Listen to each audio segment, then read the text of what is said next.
Before we begin, take a moment to settle in. This is not a story of sudden shocks or easy answers, but of a quiet discovery that changes everything it touches.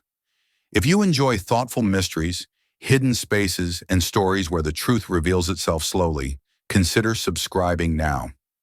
New stories are released regularly, each one inviting you to look a little closer and listen a little longer. And if this kind of storytelling speaks to you, sharing the video helps others find it too. Now let's begin. Emily Carter had reached a point in her life where movement no longer felt like progress. For years, she had relocated with a quiet efficiency, packing and unpacking her life into temporary shapes, adapting to new spaces without ever allowing herself to settle fully into them. Each move had been justified, reasonable, even necessary at the time. Yet taken together, they formed a pattern she could no longer ignore. Nothing had rooted itself deeply enough to stay. The exhaustion she carried was not dramatic or acute, but persistent, the kind that accumulated slowly through routine decisions made without reflection. She had not collapsed under pressure. She had simply thinned out, stretched across too many places that never quite became her own. The idea of buying a house had not emerged from longing or imagination. It came instead from a spreadsheet, from numbers that refused to align with what she had been taught to expect. She had been browsing listings without commitment, more out of habit than intention, when one entry interrupted her scrolling. The price sat well below anything comparable in the area, low enough to seem like a mistake, yet unchanged day after day. The location was unremarkable in the best possible way, a small Midwestern town that had neither grown nor declined significantly in decades. The neighborhood showed signs of continuity rather than ambition, modest homes with maintained lawns, streets that curved gently rather than asserting themselves. Nothing about the listing explained the discount. Emily examined it the way she approached most things now, methodically, without emotional investment. She checked the year the house was built, the square footage, the inspection notes. There were no warnings hidden in the details. The structure was sound. The roof had been replaced within the last decade. The foundation showed no signs of compromise. The property had not been listed repeatedly under different agents, nor had the price fluctuated in ways that suggested desperation or manipulation. It simply existed, quietly undervalued, waiting for someone to question it closely enough. The explanation, when it came, was disappointingly ordinary. The previous owner had lost the house through a sequence of financial setbacks that had culminated in bankruptcy. There had been no scandal, no litigation that might have poisoned the property's reputation. The process had been slow, administrative, and thorough, reducing the house to an asset to be reclaimed and resold efficiently. By the time it reached the market again, the personal history attached to it had been stripped away, replaced by neutral descriptions and standardized disclosures. Whatever life had unfolded, there was no longer considered relevant. That absence appealed to Emily more than she expected. She had lived for so long in spaces already saturated with other people's intentions, apartments shaped by landlords' compromises, rooms designed to be easily relinquished. The idea of a house that arrived without expectations, without a narrative she was required to inherit, felt unexpectedly generous. She told herself she was being practical, that she was responding to an opportunity rather than indulging a desire. Still, when she scheduled a viewing, she noticed a quiet resolve beneath her reasoning, a sense that something in her had already begun to lean toward stillness. The first walk through the house confirmed nothing and unsettled her all the same. It did not attempt to charm her with dramatic features or modern renovations. The layout was straightforward, the rooms proportioned sensibly, the transitions between them unforced. The air held the faint dryness of a place that had been closed but not abandoned, carrying the subdued scent of wood and settled dust rather than neglect. The floors creaked in consistent places, predictably, as if the house acknowledged its age without apology. Light moved through the windows with an unhurried confidence, falling where it seemed intended to fall, changing the character of the rooms gradually rather than abruptly. What struck her most was the absence of urgency. Nothing about the house seemed to push itself forward. It did not demand her attention or invite admiration. It waited. That waiting was not passive. It felt deliberate, as though the structure itself had learned patience through long familiarity with time. Emily found herself slowing without noticing, standing longer in doorways, allowing the spaces to reveal themselves at their own pace.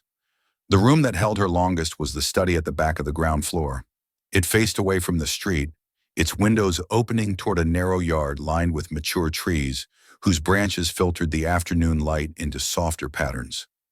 The walls were lined with built-in bookshelves, crafted from dark, solid wood, extending from floor to ceiling without interruption. The shelves were filled, not excessively, but completely, each book placed upright, aligned with care. There were no empty gaps where volumes had been hastily removed, no piles left behind in corners. The room looked finished, not staged, as though it had been left exactly as intended. Emily had seen many rooms like this in photographs designed to convey warmth or intellectual depth. This one felt different. It did not perform its purpose. It simply existed, intact and undisturbed, as if its function had not yet concluded. The books themselves varied in subject and age, their spines worn unevenly, some smoothed by frequent handling, others nearly pristine.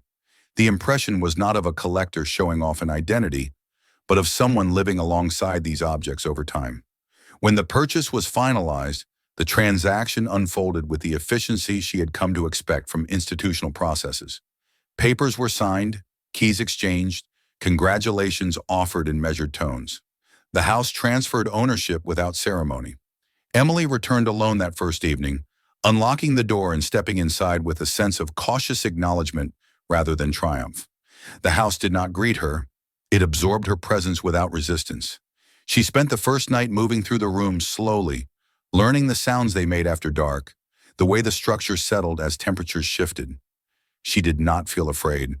What kept her awake was a mild, persistent awareness that the house noticed her movements, not in any conscious way, but through the simple fact of having been quiet long enough to register change. It was an unfamiliar sensation, being observed by something that did not seek interaction. In the morning, she began with the study. The decision felt intuitive rather than strategic. She brought in a small table and several empty boxes, intending to organize the books, not to discard them. The collection felt too personal to dismantle casually, even though it did not belong to her. She approached the task as a form of orientation, a way of establishing contact through physical effort. Lifting the books one by one, she noticed their weight, the varied textures of their covers, the fine dust that rose briefly before settling again, as if accepting the disturbance. As she worked, she became aware of details that resisted classification, a faint discoloration on one shelf where a book had clearly rested for many years. A narrow scuff along the base of the shelving, as though it had been brushed repeatedly by passing feet. The wood there felt smoother, its finish worn thinner than elsewhere. When she crouched to examine it more closely, her fingers detected a subtle coolness beneath the surface, an inconsistency she could not immediately explain. She dismissed it at first. Old houses contained countless irregularities, the accumulated results of use and repair layered over decades. She continued rearranging the books, allowing the rhythm of the work to carry her forward. Yet when she returned to that same section later, the sensation repeated itself. As she lifted a row of volumes to shift them upward, her knuckles brushed the side of the shelf, and the sound it produced was wrong. Not hollow exactly, but muted, as though the wood were responding from a short distance away. Emily paused, listening. The house offered no reply, no settling creak, no sympathetic vibration, only stillness. She tapped again, lightly, then with more firmness. The difference remained subtle but unmistakable. The surrounding shelves answered with a dense, solid knock. This section responded with a softened echo that suggested space where none should exist. She straightened slowly, her earlier calm giving way to a more focused attention. This was not fear. It was irritation at a question left unanswered. From a distance, the shelves appeared identical, but closer inspection revealed a vertical seam disguised by shadow, a line where the grain did not align perfectly. The craftsmanship was precise enough that the inconsistency would escape casual notice, which made its presence feel intentional rather than accidental. She pressed her weight gently against the edge of the shelf. Nothing happened. She adjusted her grip, placed her palm flat against the worn section, and pressed again, not harder, but more deliberately. This time she felt a barely perceptible shift, a yielding followed by resistance, like a door refusing to acknowledge itself. She stepped back, considering the implications. A loose frame might explain movement. An old repair could account for misalignment. Yet the scuffed floor, the repeated wear, and the controlled response of the wood formed a pattern that resisted dismissal. Emily pressed once more, her hand positioned exactly where the finish had thinned over time. The resistance gave way with a soft mechanical sound, no louder than a breath. The entire section moved inward, pivoting smoothly on concealed hinges, revealing a dark, narrow opening behind it. The bookshelf did not collapse or lurch. It opened with the measured confidence of something designed to do so. She did not step forward. She remained where she was, one hand resting against the edge of the open shelf, feeling its weight and solidity. Warm light from the study spilled into the darkness beyond for a few feet before being absorbed completely. The air that emerged was cooler, carrying the mineral scent of stone and long-sealed stillness. The contrast between the familiar room and the hidden space was immediate and absolute. Emily closed the shelf carefully, guiding it back into place until it settled with a quiet finality. The study returned to its earlier appearance, seamless and complete, offering no indication of what lay behind it. She stood there for a long moment, listening to her own breathing, aware that the house had not revealed something by accident. Whatever waited beyond that wall had been constructed with patience and purpose. She returned the books to their places, aligning them exactly as before, and left the room. That night, the image of the hidden opening lingered in her thoughts, not as a threat, but as a question that had only begun to form. Emily did not return to the study the next morning with the intention of opening the hidden shelf again. What lingered with her after the discovery was not excitement or fear, but a quieter unease born from disruption. The house, which had presented itself as a neutral structure the day before, now carried a subtle imbalance, as if one of its assumptions had shifted. She moved through the kitchen, made coffee, opened windows, and listened to the ordinary sounds of a place waking up. The routines were deliberate, chosen less for efficiency than for reassurance. She needed the house to behave like a house again, to confirm that what she had encountered was an anomaly rather than a defining feature. Throughout the morning, she became aware of how attentively she was listening. Every creak of the floor, every change in temperature, every muted sound from outside registered more sharply than before. The house itself had not changed overnight, but her relationship to it had. Knowing that one wall concealed more than it admitted altered the way the space around it was perceived. The study door remained closed, not out of avoidance, but out of a careful restraint. She wanted to understand what she had found, not react to it impulsively. By midday, that restraint began to feel less like caution and more like postponement. Emily recognized the pattern immediately.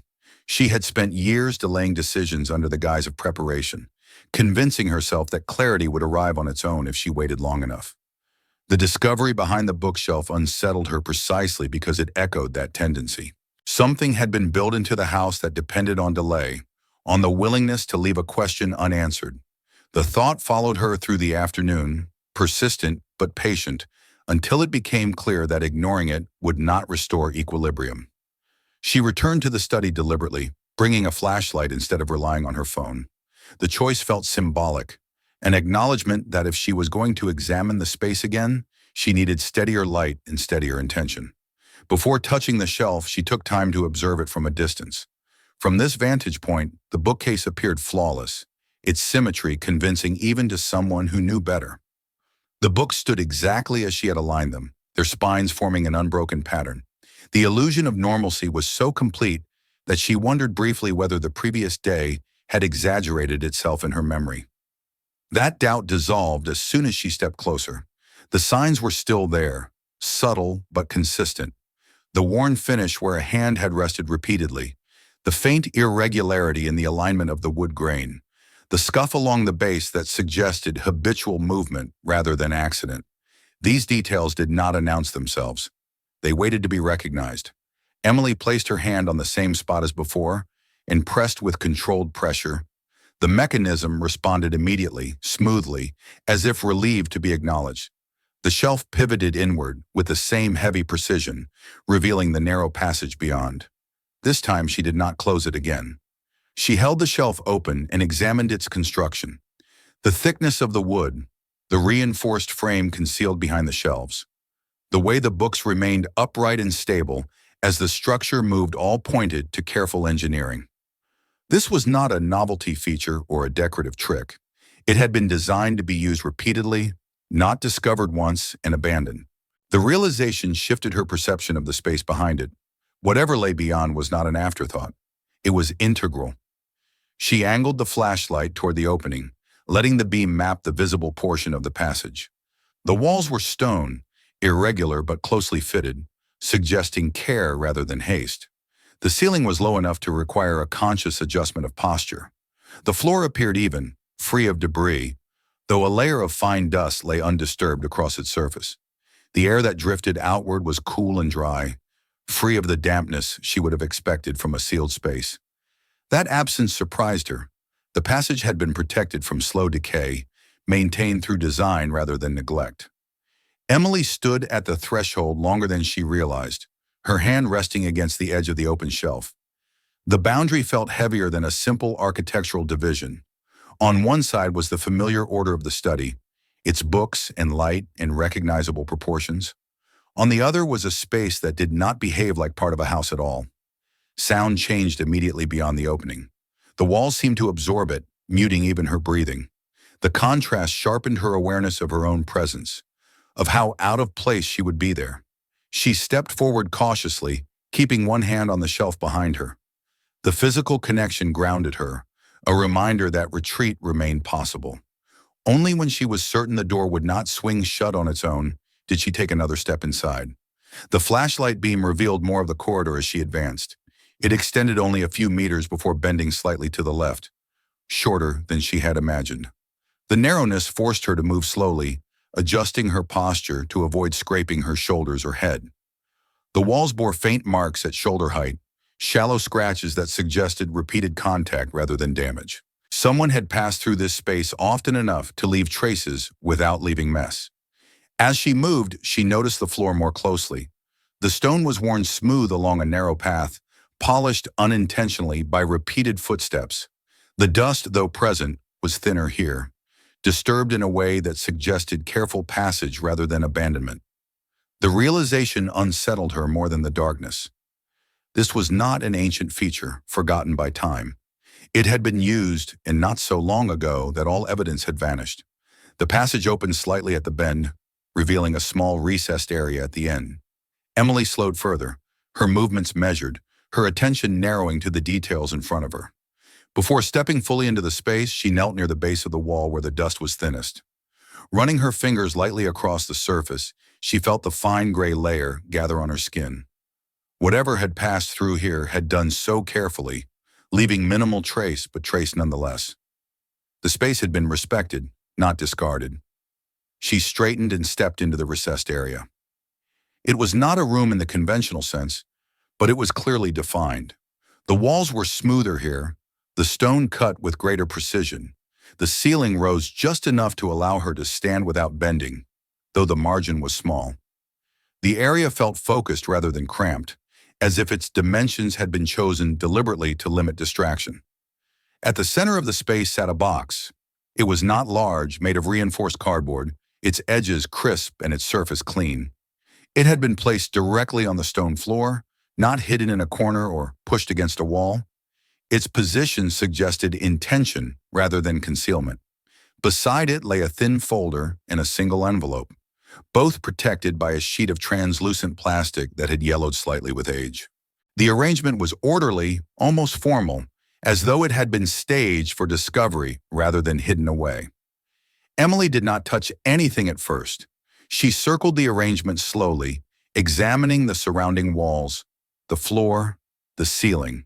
There were no hooks, no shelves, no signs that anything else had ever been stored here. This was not a space that had been cleared out. It was a space that had been built for this purpose alone. The absence around the objects was as deliberate as their presence. She crouched and examined the envelope. It was unsealed. On its surface was a date written in a steady hand. It was not recent, but it was close enough to the present to feel uncomfortably relevant. The handwriting was careful, unhurried, as if the writer had wanted to ensure it would be read correctly.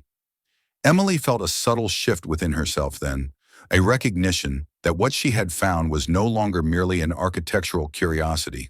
The presence of the box, the folder, and the envelope transformed the space into something else entirely. It was a message waiting to be acknowledged. She withdrew her hand before touching anything, suddenly aware of the weight of the decision in front of her. Once opened, the contents could not be returned to ignorance. Whatever meaning they carried would be released, and she would be responsible for having been the one to release it. The thought did not frighten her, but it demanded respect. Emily turned back toward the corridor, looking at the narrow path she had taken. The open bookshelf door framed a thin slice of warm light in the distance. The contrast between that familiar room and this hidden space felt sharper now, as if the house were divided into two incompatible truths. She stood there for a long moment, weighing her next step. In the end, she did not leave the passage permanently, nor did she open the box. Instead, she returned to the threshold and closed the bookshelf carefully, guiding it back into place until it settled with a soft click. The study resumed its calm order, the shelves offering no sign of what lay behind them. Yet the stillness felt altered, charged with an awareness that could not be undone. Emily left the room knowing that what she had discovered was no longer contained by the wall alone. It had followed her back into the house, into her thoughts, and into the quiet recognition that this space had been left not by accident, but by choice. After closing the bookshelf, Emily did not feel relief. What settled over her instead was a measured awareness that the house had crossed a threshold she could not reverse by simply choosing not to engage. The discovery behind the shelves had altered the internal geography of the place, reshaping how rooms related to one another, how silence behaved, how her own presence registered within the walls. She spent the remainder of that day moving through the house with deliberate attention, performing ordinary tasks with a care that bordered on ritual. She cleaned surfaces that were already clean, organized drawers that held little of consequence, cooked a simple meal, and ate it slowly. These actions were not distractions. They were attempts to reestablish proportion, to remind herself that the house was still, at its core, a place meant to support living. That night, sleep came in fragments. Her mind did not replay the image of the hidden passage as a source of fear, but as an unresolved shape, something incomplete that resisted being placed neatly among her thoughts. By morning, she understood that avoidance would not restore balance. The question the house had presented would not dissipate on its own. It required clarity, not speculation. Curiosity alone was insufficient. What drew her back toward the study was a quieter motive, one she recognized with some discomfort. She wanted accuracy. She wanted to know whether what she had seen was as deliberate as it had felt, whether the space behind the wall carried intention or merely coincidence disguised by time. She chose a late morning hour to return, when the light in the study softened rather than sharpened, sliding across the bookshelves in long, unhurried bands. The room appeared unchanged, convincing even to someone who knew better. Emily stood in the doorway for several moments, allowing the familiar order to assert itself. Memory can exaggerate, she told herself. Darkness can invent depth. A tired mind can impose meaning where none exists. These thoughts did not dissolve her resolve, but they framed it, ensuring that when she acted, it would be with restraint rather than impulse. She stepped closer to the shelf and placed her hand on the worn edge. The wood felt exactly as it had before, smooth where repeated contact had thinned the finish. When she pressed, the mechanism responded immediately, the shelf shifting inward with the same heavy, controlled movement. There was no hesitation, no resistance. The door opened as if it had been waiting. Emily held it open longer this time, studying the structure itself before looking beyond it. The reinforced inner frame, the balance that prevented the books from shifting, the hidden hinges that bore the weight without strain, all spoke of careful planning. This was not an improvised hiding place. It was an entrance designed for repeated use. She stepped into the passage with greater confidence than before, though not with haste. The air was unchanged, cool and dry, carrying no scent beyond stone and dust. The flashlight beam traced the walls as she moved, revealing the irregular surfaces fitted together with patience rather than speed. The low ceiling forced her to adjust her posture, an enforced humility that slowed her progress and sharpened her awareness. This was not a space that allowed distraction. It demanded presence. As she advanced, the faint scratches along the walls at shoulder height became more apparent. They were not marks of damage, but of familiarity, the kind left by someone navigating the narrowness without concern for leaving evidence. The floor, too, bore signs of use. The stone had been worn smooth along a narrow path, polished unintentionally by repeated passage. The dust that lay elsewhere was thinner here, disturbed but not erased. Someone had taken care not to disrupt the space more than necessary. The corridor ended sooner than she had imagined, bending slightly before opening into a small recessed area. Emily slowed as she approached it, her movements measured, her attention narrowing. The space beyond was not a room in the traditional sense, but it was clearly defined. The walls here were smoother, the stone cut with greater precision. The ceiling rose just enough to allow her to stand without bending, though the margin was small. The area felt focused, almost intentional in its restraint. There was no excess, no attempt to make the space comfortable. It existed for a purpose, and that purpose did not include lingering. At the center of the space sat the box she had seen before. Its placement was deliberate, centered rather than hidden. The reinforced cardboard was clean, its edges crisp, its surface free of stains or damage. Beside it lay the thin folder and the envelope, still protected by the translucent plastic sheet that had yellowed slightly with age. Nothing had shifted since her previous visit. The arrangement remained intact, as though the space had been sealed not by neglect, but by decision. Emily did not touch the objects immediately. She circled them slowly, examining the walls, the floor, the ceiling once more. There were no hooks, no shelves, no signs that anything else had ever occupied this space. This was not a room that had been emptied. It was a room that had been built for precisely what lay before her. The absence around the objects was as meaningful as their presence. She knelt and examined the floor near the base of the wall. The dust here was thinner, disturbed in a way that suggested recent contact, though not recent enough to feel immediate. Running her fingers lightly across the surface, she felt the fine gray layer gather on her skin. The uniformity of it told her something important. Whatever had passed through here had done so carefully, minimizing disruption. This was not a place visited in haste or desperation. It had been approached with intention. Emily straightened and turned her attention back to the objects. She lifted the plastic sheet carefully, folding it back just enough to reveal what lay beneath. The sound it made was faint, but it seemed too loud in the confined stillness, a reminder of how quiet the space had been designed to remain. Beneath the plastic, the folder appeared worn at the edges but intact. The envelope rested on top, unsealed, its paper yellowed slightly with age. The date written on its surface caught her attention again. It sat uncomfortably close to the present, close enough to feel relevant rather than archival. She opened the folder first. Inside were several sheets of paper, some typed, others handwritten. They were not arranged in chronological order, nor were they random. It took only a brief glance to understand that these were drafts rather than finished documents. Words had been crossed out and rewritten, margins filled with notes that circled back on themselves. Dates appeared at the top of some pages, separated by days, sometimes weeks. The progression was uneven, the tone shifting from confident to hesitant, from formal to painfully direct. These were not records meant for an institution. They were attempts, words written and abandoned, then taken up again with altered intent. Tucked between the papers were photographs. There were 4 in total. They showed the same man at different ages, always with at least one other person beside him. In the earliest image, he appeared younger, his posture open, his expression unguarded. In later photographs, his shoulders sloped forward slightly, his face more reserved. The other figure remained constant, aging alongside him. The relationship between them was evident not through overt gesture, but through proximity, the casual familiarity of how they stood close without effort. These were not photographs taken for documentation. They were personal, kept because they mattered. Emily felt a tightening in her chest as she studied them. The fact that they had been brought into this hidden space suggested that whatever had happened between these people had not erased their significance. She set the photographs aside and unfolded one of the handwritten pages. The writing was careful, deliberate, as though the author had been trying to balance honesty with restraint.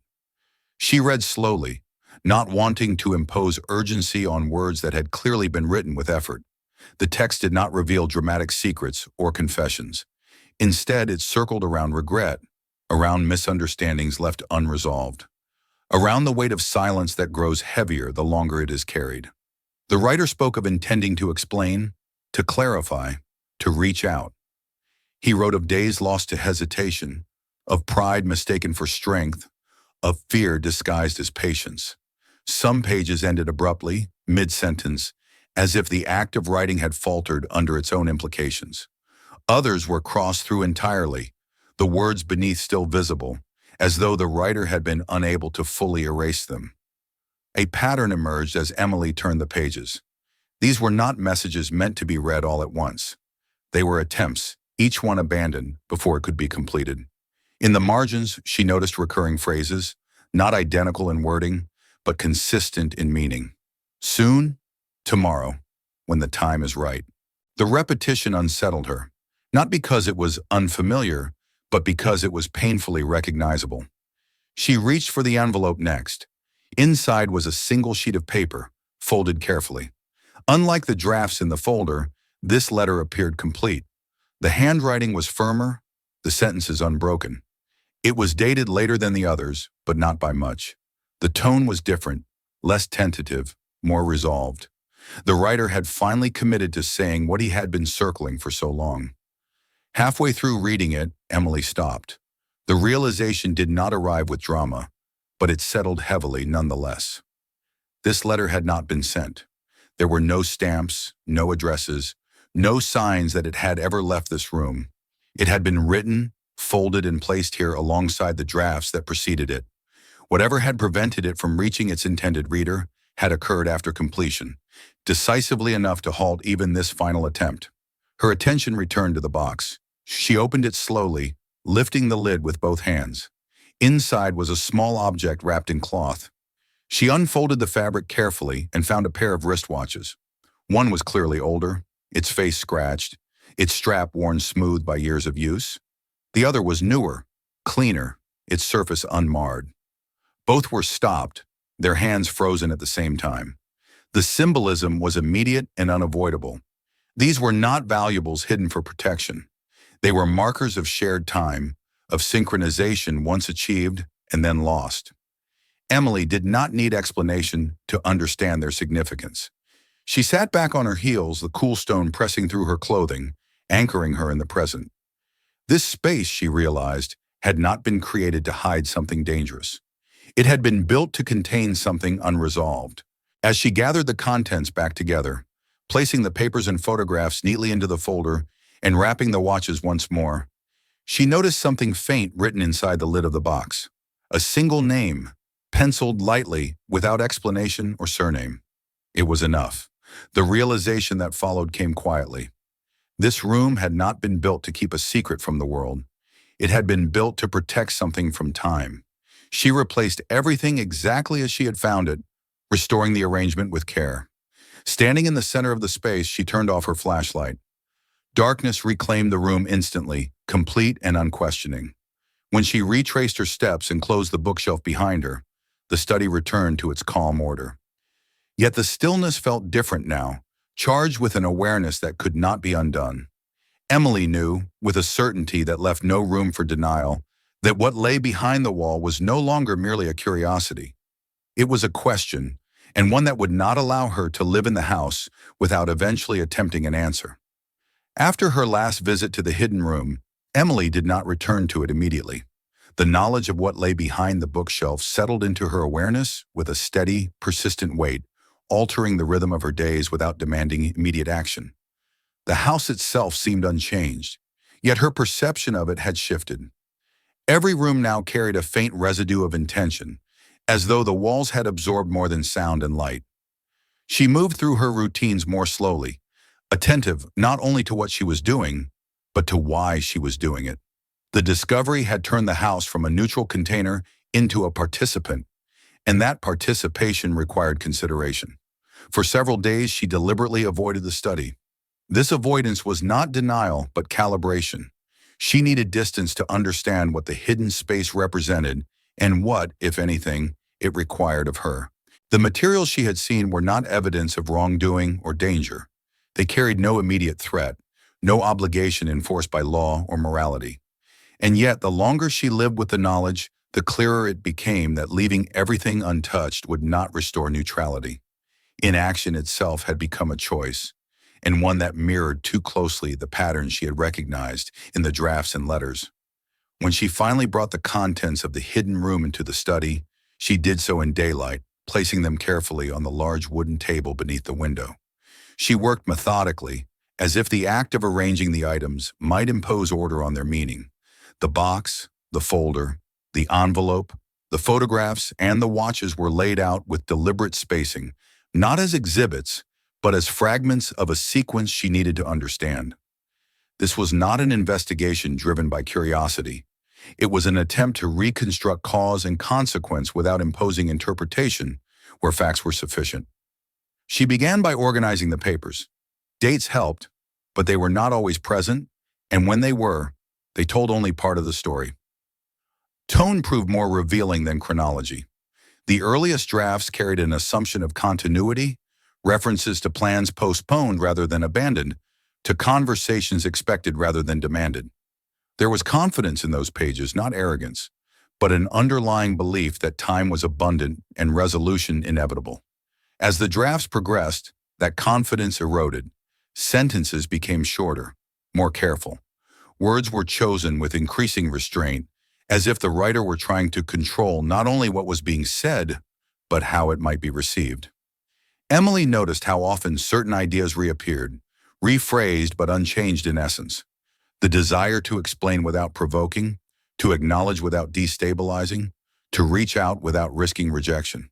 The drafts revealed a mind circling a decision, approaching it repeatedly from different angles, and retreating each time before crossing the threshold. The final letter stood apart from the rest. Its language was steadier, its structure complete. Whatever hesitation had governed the earlier attempts had been resolved, at least briefly. The letter represented a moment when intention had solidified into form, and yet that form had never traveled beyond the walls of the house. Emily set the letter aside and turned her attention to the photographs. Viewed now with the context of the writing, they revealed a progression she had not fully grasped before. The physical closeness between the two figures diminished subtly over time. Their expressions shifted from openness to guarded familiarity. Nothing in the images suggested conflict, but they documented a gradual retreat, a narrowing of shared space that mirrored the narrowing of language in the drafts. These were not images of a dramatic rupture.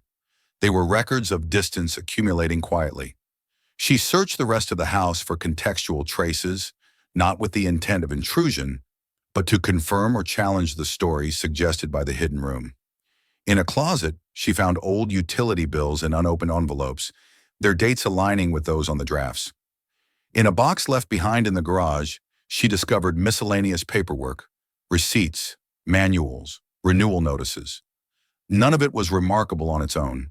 Together, they painted a picture of contraction rather than collapse. Commitments had been allowed to expire. Accounts had been closed gradually. The house itself had been maintained longer than other aspects of the owner's life, as though it had become a final structure holding together what remained. The bankruptcy records she reviewed later confirmed this impression. The financial failure had not been sudden. It appeared late in the sequence, a consequence rather than a cause. Long before money became an issue, something else had begun to give way. The hidden room, Emily realized, was not a reaction to crisis. It was a response to hesitation. The man who built it had not been hiding from the world. He had been retreating from confrontation, creating a place where unresolved words could be stored without being discarded. That understanding shifted Emily's sense of obligation. If the room had been built to delay action, then leaving its contents untouched would extend that delay indefinitely. She recognized the pattern too clearly to dismiss it as foreign, preparation mistaken for progress, silence justified as patience, time treated as an ally until it became an accomplice. The realization turned inward, asking questions she could not ignore. How often had she herself delayed decisions under the assumption that waiting would make them easier? How often had she allowed opportunities for clarity to pass because they demanded risk? The answer to what she should do next did not arrive immediately, but its direction became unavoidable. The items in the hidden room were not hers. They had been preserved with care and intention, not for concealment, but for eventual delivery. The failure had not been in the writing or the preservation. It had been in the final step. Emily understood then that her role, however unintended, was not to interpret the meaning of the objects, but to restore their movement. They were not meant to remain stored indefinitely. She began with the simplest trace, the name written inside the lid of the box. It was common enough to offer no immediate certainty, yet specific enough to narrow the field. She returned to the folder and read the drafts again, this time not for emotional content, but for practical clues. A reference to a school event, an inscription in a book mentioned in passing, a receipt folded between pages, its address faded but legible. Individually, these details meant little. Together, they suggested a shared history that extended beyond the house. Emily approached the search with restraint. She did not treat it as a mystery to be solved, but as a responsibility to be handled with care. She began at the local library, not the one in her house, but the public building downtown where records were kept for access rather than preservation alone. Old directories, school yearbooks, community bulletins provided a framework. Names surfaced, disappeared, reappeared in different contexts. She learned to read gaps as carefully as entries, recognizing when absence indicated relocation rather than erasure. When she spoke with clerks and archivists, she framed her purpose simply. She explained that she was trying to return something that had been misplaced. The phrasing mattered. It kept the focus on restoration rather than intrusion. Most people responded with quiet cooperation, offering information within the limits of their roles. Addresses led to other addresses, some outdated, some partial. The process was slow, requiring patience and a willingness to accept uncertainty. In parallel, she continued to learn about the previous owner of the house, not through rumor or speculation, but through the quiet residue left in records and recollections. A business license renewed one last time, and then allowed to expire. Notes in municipal files that spoke of compliance rather than conflict. There was no evidence of recklessness, only of exhaustion. The man had not been overtaken by disaster. He had narrowed his life gradually until there was little left to support. As the search progressed, Emily became aware of her own hesitation resurfacing. There were moments when she considered stopping, when the thought of contacting the intended recipient felt like an intrusion rather than a service. She imagined indifference, suspicion, rejection. She imagined being told that the past was better left untouched. Each possibility carried weight, but alongside that hesitation was a quieter recognition. To stop now would be to repeat the same pattern that had led to the creation of the hidden room. Delay disguised as caution, silence justified as respect. The final lead brought her to a modest neighborhood on the edge of town. The building she found there was unremarkable, clean but worn, like a place that had endured without complaint. She did not approach immediately. Instead, she walked past once, then again, allowing the scene to settle into her awareness. She understood that what she carried was not just a set of objects, but implications. When she finally made contact, she did so indirectly, through a letter. It was brief and carefully worded, explaining that she had come into possession of items that belonged to the recipient, items that had been kept with care and intention. She did not describe their contents or their origin. She offered only to return what was not hers to keep. The waiting that followed was different from the waiting documented in the drafts she had read. This was not avoidance. It was patience. Days passed without response, and Emily accepted that silence might be the answer. She had acted without imposing. Whatever happened next was no longer within her control. When a reply finally arrived, it was cautious and restrained. The recipient acknowledged her message and asked for clarification, not about the objects themselves, but about her, about how she had come to possess them and why she believed they mattered. Emily answered honestly, without embellishment. She explained the house, the hidden shelf, the room behind the wall.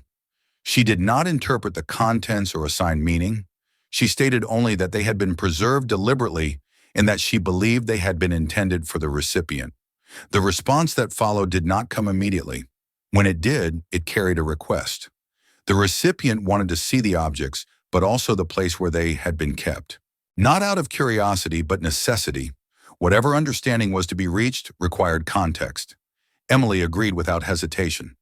As she prepared for the meeting, she felt the weight of the story shift. Until now, it had existed in fragments, held together by inference and care. Soon it would be confronted directly by the person for whom it had been assembled. The house, she realized, would open itself not just as a structure, but as a witness. The day they agreed upon arrived without ceremony. Morning light filled the house evenly, without drama or emphasis, as if the structure itself refused to assign special significance to what was about to occur within its walls. Emily found that appropriate. The events set in motion by the hidden room had never announced themselves loudly. They had unfolded through patience, restraint, and a gradual accumulation of understanding. There was no reason to expect their resolution to behave differently. She prepared the study with quiet attention, not as a stage, but as a place meant to hold what was about to pass through it. The table beneath the window was cleared and wiped clean. Chairs were positioned without precision, close enough to suggest conversation, distant enough to preserve autonomy. The curtains were adjusted so the light would remain soft rather than insistent. She did not open the bookshelf. That threshold, she felt, should not be crossed prematurely. Some spaces lose their meaning if revealed before they are needed. When the visitor arrived, there was no visible shock at the sight of the house. From the outside, it presented itself as it always had, modest, contained, resistant to interpretation. They moved through the rooms with measured attention, their posture controlled, their gaze observant but guarded. It was clear they had come prepared to encounter objects, not to relive a past. Emily respected that restraint and did not attempt to guide the moment beyond what was necessary. She brought out the box first and placed it on the table, stepping back once it was there. She did not explain it or describe its contents. The act of presentation was deliberate in its simplicity. When the lid was removed and set aside, the reaction that followed was subtle but unmistakable. There was a pause that lasted longer than required, a tightening around the eyes that suggested recognition rather than surprise. The visitor reached for the wrapped object with care, unfolding the cloth slowly, as though the gesture itself required permission. When the watches were revealed, the room seemed to shift, not in sound or light, but in density. One was lifted and turned gently in the hand, fingers tracing the worn edge of the case with familiarity that did not need explanation. The stillness of the stopped hands spoke more clearly than any narrative could have.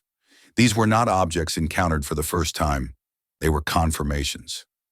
Emily opened the folder next and slid it across the table. Again, there was no immediate movement. The visitor looked at it for a long moment, weighing the cost of opening it against the cost of not doing so. When the pages were finally turned, it was done carefully, one by one, without haste. As the drafts were read, posture changed subtly. The guarded distance that had been maintained began to erode, replaced by a stillness that suggested absorption rather than defense. The drafts revealed themselves not as fragments of a story, but as echoes of conversations that had never occurred. Each crossed-out sentence, each rewritten line carried the imprint of hesitation, of someone standing at the edge of a decision and stepping back repeatedly. The final letter was read last. When it was reached, the visitor stopped entirely, hands resting on the paper as if it carried weight beyond its physical form. Whatever it contained, it had been written with the intention of being received. The failure had not been in the writing, but in the moment that followed it. Emily did not interrupt. Silence was not avoidance here. It was allowance. When the visitor looked up, there was no anger in their expression, nor relief. What appeared instead was recognition layered with regret, not directed outward, but inward. The realization did not seem to be that something had been hidden, but that something had been delayed beyond usefulness. After some time, the visitor asked to see where the items had been kept. The request was not curious, but necessary. Emily stood without hesitation and moved toward the bookshelf. She placed her hand on the familiar worn edge and pressed. The shelf responded as it always had, opening with its heavy, precise motion. The hidden passage revealed itself without drama. The visitor did not step forward immediately. They stood where they were, absorbing the contrast between the warm study and the narrow darkness beyond. Understanding arrived quickly, not as surprise but as recognition. When they entered the passage, their movements were cautious but steady, adjusting to the narrowness, the low ceiling, the enforced slowness. Emily followed behind, aware that this part of the story no longer belonged to her alone. In the small stone room, they stopped.